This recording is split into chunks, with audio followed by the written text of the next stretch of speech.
What's up, survivors? It's your sister from another Mr. Lovely Fly Shy, back with another video. I hope you all are in good spirits this evening, or wherever you are in the world. So I don't know your time zone, but I do hope that you're in good spirits and you're feeling the love, you're feeling the light, you're feeling the energy and the vibration needed to carry on to your mission and complete it. All right? So this video is a subscriber's request. This is for you, Lacey, my newfound sister. For real, for real. But no, on some real stuff though. There's so many things that I need to talk to you guys about. And I think that I need to kind of give you all a timeline, really, of where a lot of my issues started and like how they happened and such. So we're gonna delve right into it in this video. So yeah, be right back. Alrighty, I had to fix my hair really quick, but it looks fine. Shit, it better look fine. I don't care if it don't, whatever. That ain't the point. The point is, and what I'd like to touch on in this segment today is my past substance abuse issues, as well as like how it all started. I think that's important for you all to know, like, where did it all come from, right? So we're gonna delve deep into that today.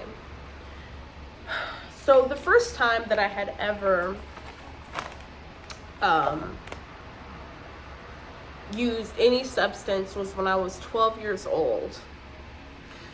A friend of mine, and truly she's more like a sister, I love her so much, her name is Diamond.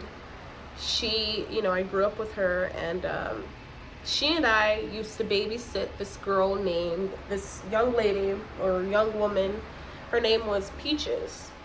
And we would babysit her kids, and she'd pay us. But on this particular night that we were like, that she came back and like we were babysitting her kids, like she couldn't pay us. So she was like, well, I got this blunt y'all can smoke. Y'all want to smoke? And I was like, hell yeah. Oh my God. Yeah, I was like, not knowing, I'm 12. So, moving forward, what I can tell you all is, I used to believe, like, with that statement, how they would say, oh, weed is a gateway drug and things like that. I used to didn't believe that. I was like, weed is from the earth. Like, it's natural, for God's sake. But the reality is, any mind-altering substance is certainly detrimental to one's mental health and physical health and so on. And mainly, it's in the mental. Because your brain chemistry changes and all types of stuff, So, the weed has always been a part of my picture. Let's just say that I've always smoked weed. Okay? Always. And I still smoke weed today. Like, I could let go of the alcohol and the pills. And by the way, I am 4 months sober from ecstasy. So,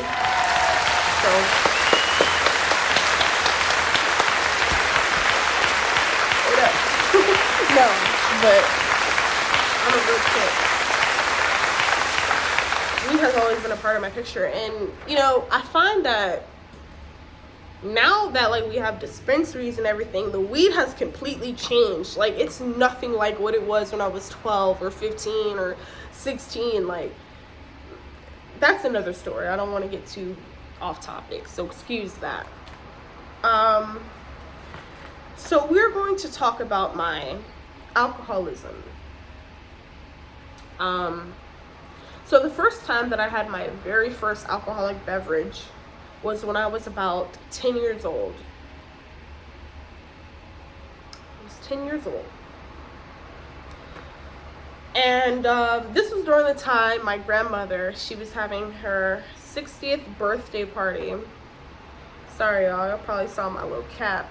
Hold on, let me fix that real quick. All right. We good, y'all. Whatever. Anywho, this was during my grandma's 60th birthday party, and like it was a surprise party, and I remember it vividly. Like, I speak about this very scene in my book, and my grandma was like dancing to Walk It Out. You guys remember that song? Walk it out, walk it out, walk it out, walk it out, now what's I walk it out? Oh, sorry, forgot I was making a video. Anywho, yeah, like my grandma, she will always, she loved dancing. So on this particular night though, like, of course, you know, the adults were separated from the kids. Like, my mom and my grandma were down the way in our complex, and they were partying it up, and I like ran down there because I just wanted to see what was going on. Like, no kids were allowed at all, period, because there was alcohol and things. And so my mom, she was just like, I forget what she said specifically. I know it was just like along the lines of take my ass back in the house to go to sleep. So she gave me, like, she had about like this much of vodka and orange juice. It was vodka and orange juice, so it was a screwdriver. And oh my god, y'all, see, flaws and all, I'm gonna show it all, I don't care, whatever. But anyway, yeah, so she's just like, you need to just go to sleep and blah blah blah. And so she gave me the drink, and hell, I took that shit to the head. I was feeling good. 10 years old, drunk as a motherfucking goose. Crazy.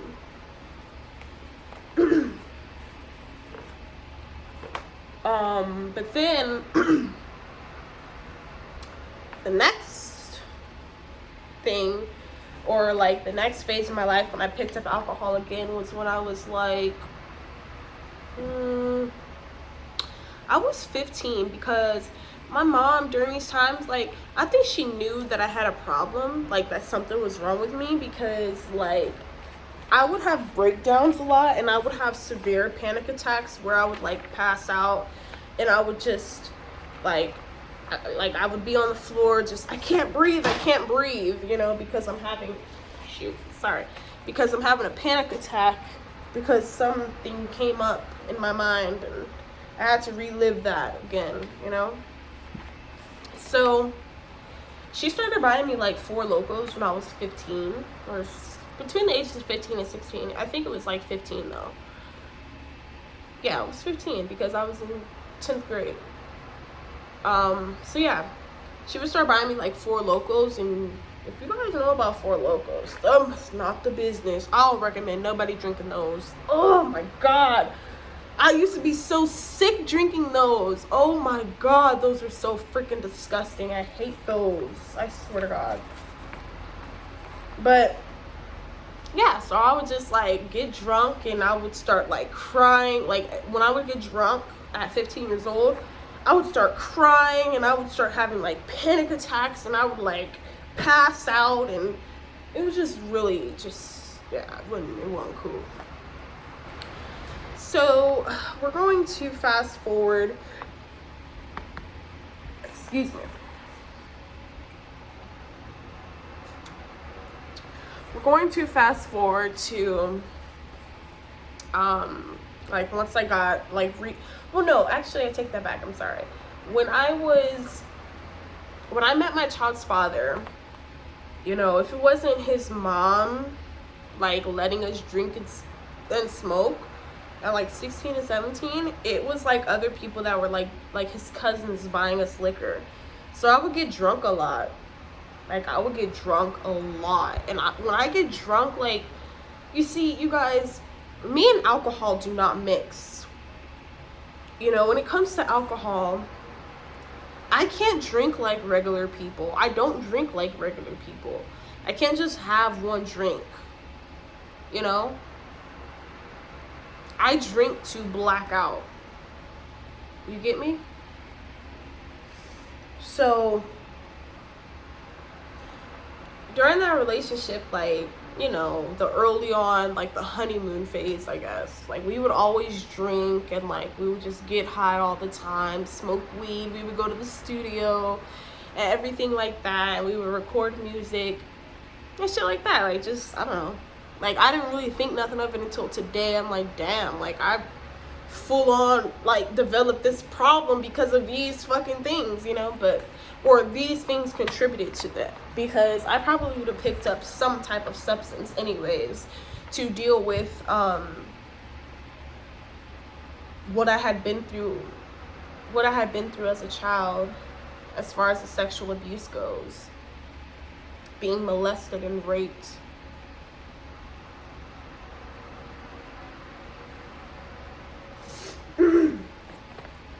But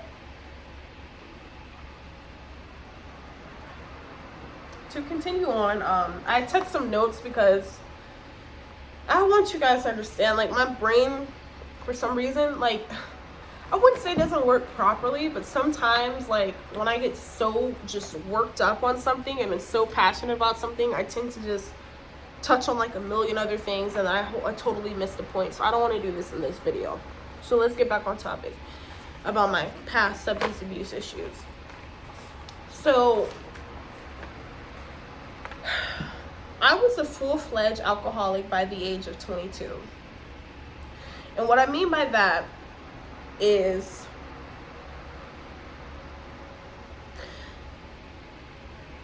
okay, let me tell you guys something. What I would do, denial is something strong, and this is why. What I would do was, I felt like, well, I don't keep liquor in the house. Like, I go out to drink. You feel me? Like, because I was going to the casino every fucking day, every chance I got. Like, that's where I would get drunk at most of the time, is at the casino. Like, they give you free drinks, and of course they expect a tip and shit like that, but you're drinking for free, basically. So I would drink up, and especially, like, a lot of the bartenders, like, people that know me, like, in the casino industries, like, they know what kind of customer I am. Like, they know what kind of, you know, like, I'm a big tipper. But yeah, like, they were just feeding me drinks, so they're gonna take care of me because I take care of them. But that's beside the point. I was a full-fledged alcoholic by 22.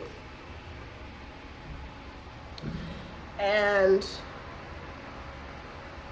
I found that I needed to drink. Like, I could not handle the anxiety without a drink. I couldn't handle the delirium that came because I didn't have a fucking drink, you know?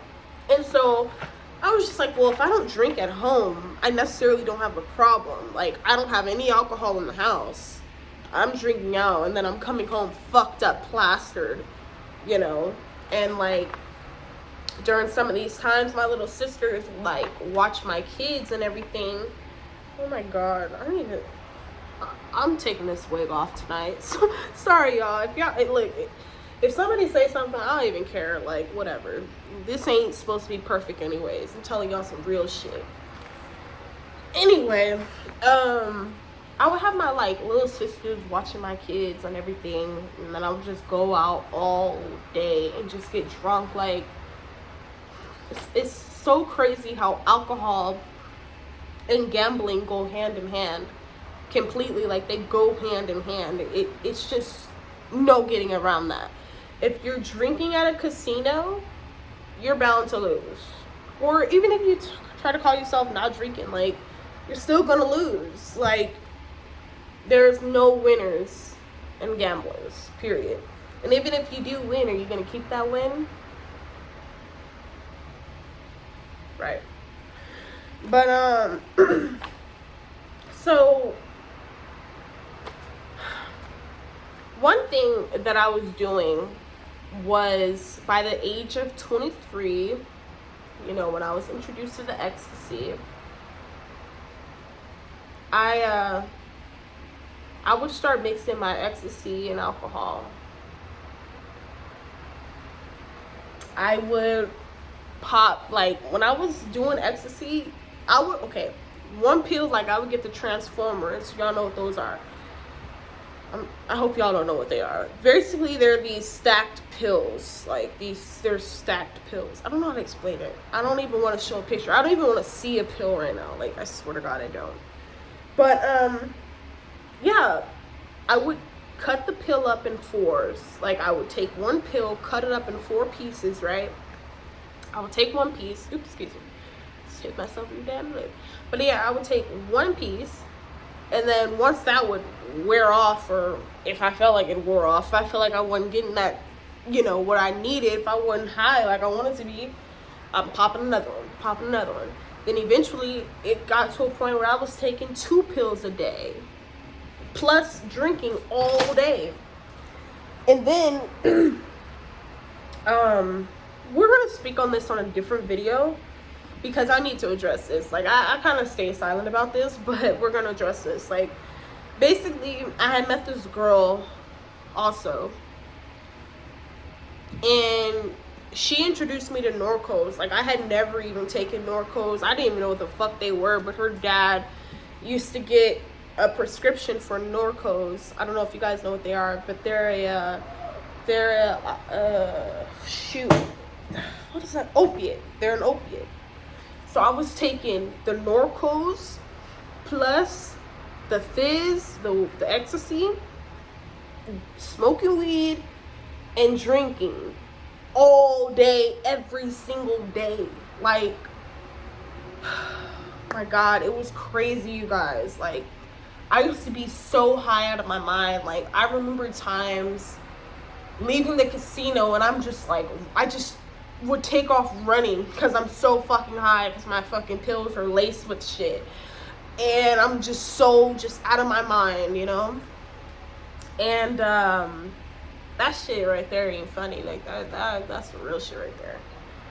I wouldn't even judge nobody like that, because I was fucking sick like hell, you know. And then the coming off, that's why I believe like my pills were laced with something. Like, I don't know if it was fentanyl or whatever, but they were laced with something, because I just was on, like, I was like a fucking superhuman or something when I was off that shit. Like, it was terrible.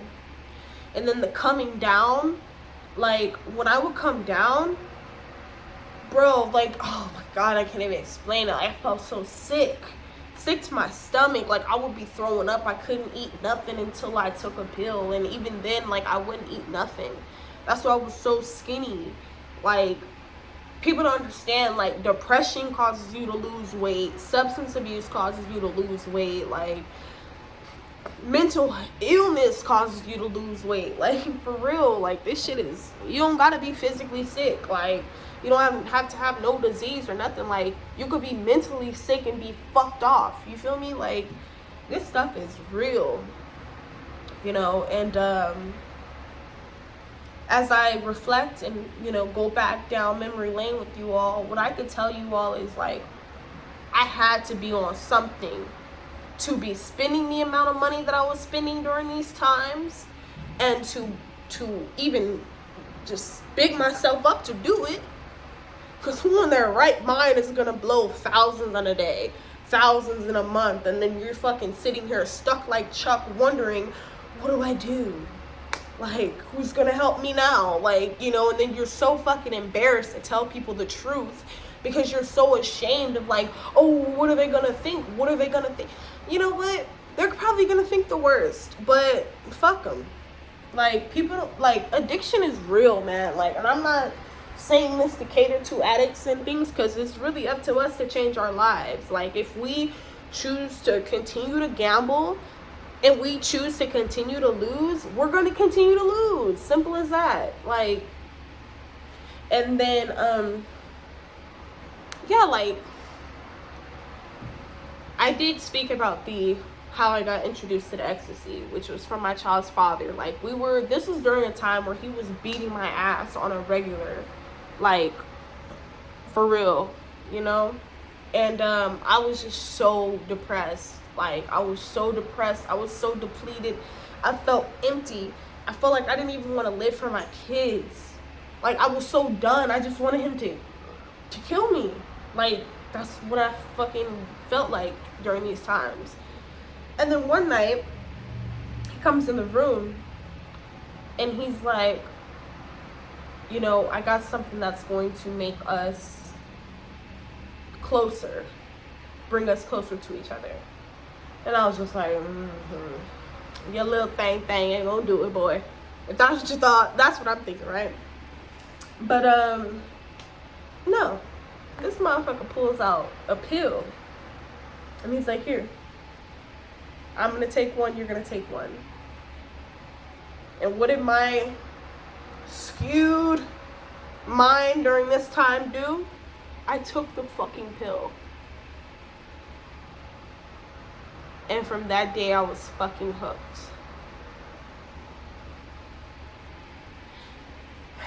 You know, the last time that I've taken an ecstasy pill was April of this year. So April 2021 was my sober date. So we're about to be going into July. So May, June, July. So almost 3 months. I think I said 4 months, but I take that back. Excuse me. My math ain't all that great. I can count though when I'm, not thinking so much. Anywho,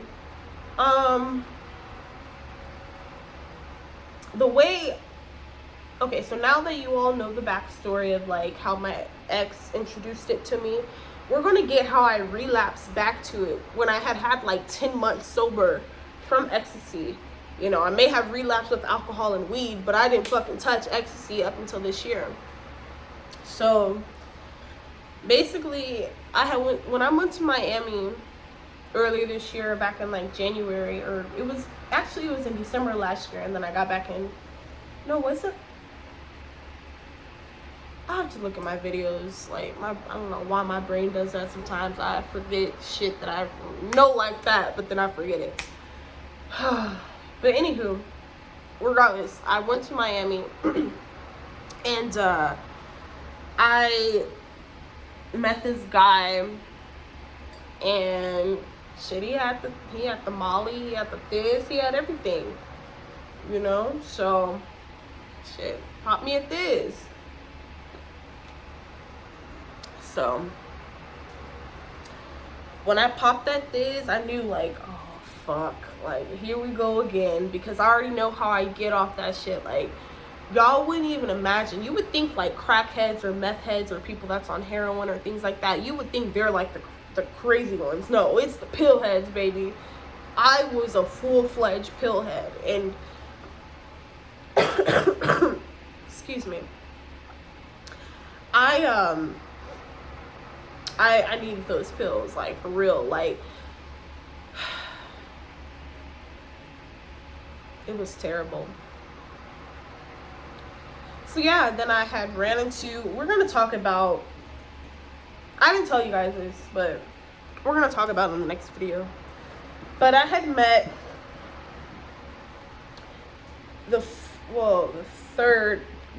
he tried to act like he was a pimp, but like I treated him more like a security guard.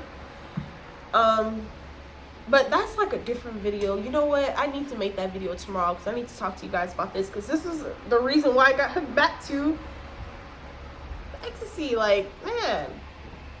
But we're gonna get into that in the next video. Like, we're gonna talk about him and the relationship I had with him. Like, I'm so glad it only lasted like 3 months, because he was not the business, bro. This man was crazy as bro. Like, I don't even want to say it. We're gonna talk about it in the next video, plain and simple. But yeah, like, that's just basically like my history, of the substance abuse. Like, just doing just fucking crazy ass shit, like getting high as fuck. Like,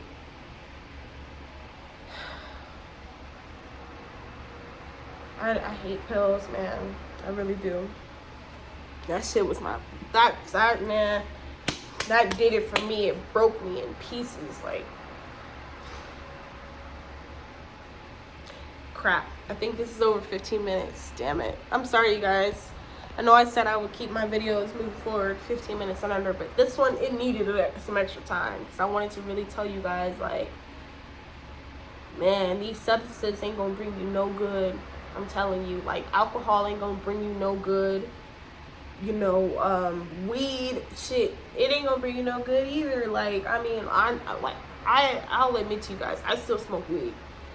But this shit makes me so fucking paranoid. It heightens my anxiety. Like, my anxiety, after I smoke a blunt, my anxiety is up here. Like, I'm feeling like somebody, like, you know, is out to get me or something. Like, that's what I'm saying. Like, the weed has fucking changed tremendously. Like, the shit's not the same, like, at all. But yeah, like, I'm just thankful that I didn't allow these things to overtake me, because they could have. I could very well still be doing pills today. I could very well still be drinking all day, every day, at the casino all day, every day. But shit, this channel is what's been helping me stay the hell away, for real. Like, and I'm gonna admit, like, sometimes I do feel anxiety, like, getting in front of the camera and telling you guys these things, like, because I'm sober, and it's just hard to, like, I don't know, like, it's easier to talk about shit when you're drunk, because you tell, I guess, not only do you tell the truth, but you just more, your inhibitions are lowered. Like, you don't even, fuck it, you know? But, you know, I hope this reaches someone. Like, if you are struggling with drug addiction, alcohol addiction, gambling addiction, whatever addiction it is, just understand that you can and will overcome, but the decision lies in your hands. Like, no one's going to come down from the sky and say, oh, I'm going to help you and I'm going to take this from you. No, you have to do the work, and then that assistance will arrive, you know, when it is needed. But if you're, like, not trying to make an effort, or if you're not trying to apply yourself, like, then nothing is going to change. Nothing changes and nothing changes. So I just hope that, like, all of my subscribers that are watching my videos and have dealt with these issues, I hope this shit motivates you guys to just stop. Like, for real. Like, gambling, oh my god, like, every time I think of a slot machine or, like, dotties, I think about doing something, like, sinister, because I'm just angry. How did I let myself fall so deep? How did I let myself just, like, I don't know. I just let myself go in the aspect of my judgment and my mental health and my perception and just all types of stuff, you guys.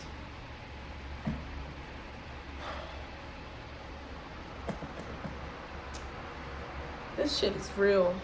I'm telling you guys, all you gotta do is look at my older videos. You guys will see, like, I was a mess. Like, I was a mess. And I'm undoing all that mess now because I relapsed, you know? And I just think it's important, you guys, join some support groups, please. Like, start meeting people, like, that have the same addictions and troubles as you, and create a bond with them. That will truly help, because they know what it is like, you know what it is like, you guys have things in common, you know. I'm just over a lot. Like, as I think about all of this, I'm not gonna lie, like, I'm angry. I get angry, like, damn, how did I let myself do all those things? Like, but in the same breath, I will say that it was all ordained for a perfect reason, a divine reason. I trust in the Most High, the creator of all things, the Most High God.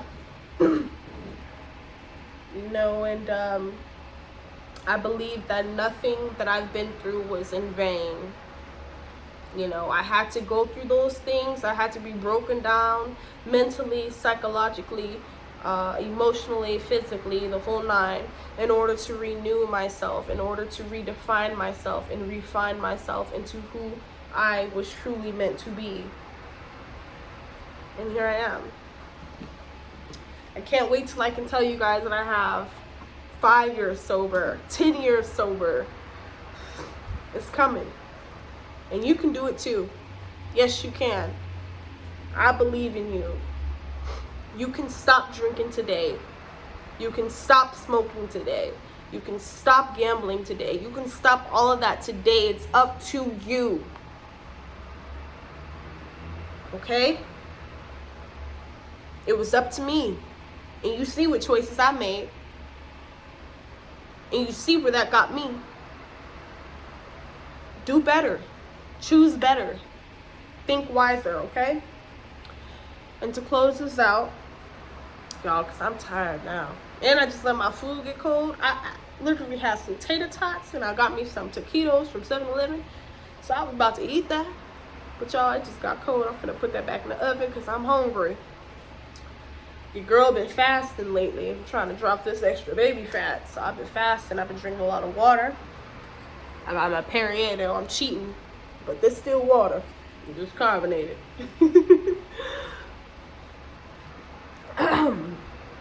But again, I hope this helps someone today. This stuff is no joke. It's life or death. Addiction is life or death. And with that said, I'm going to allow you all to ponder on that and to reflect on it and to understand that you are so much more powerful than what you believe, and so much more powerful than your circumstances. Understand that nothing lasts forever.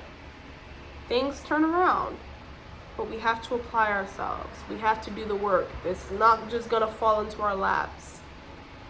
Okay? We got to do the work. We got to address this stuff. We got to address the things that broke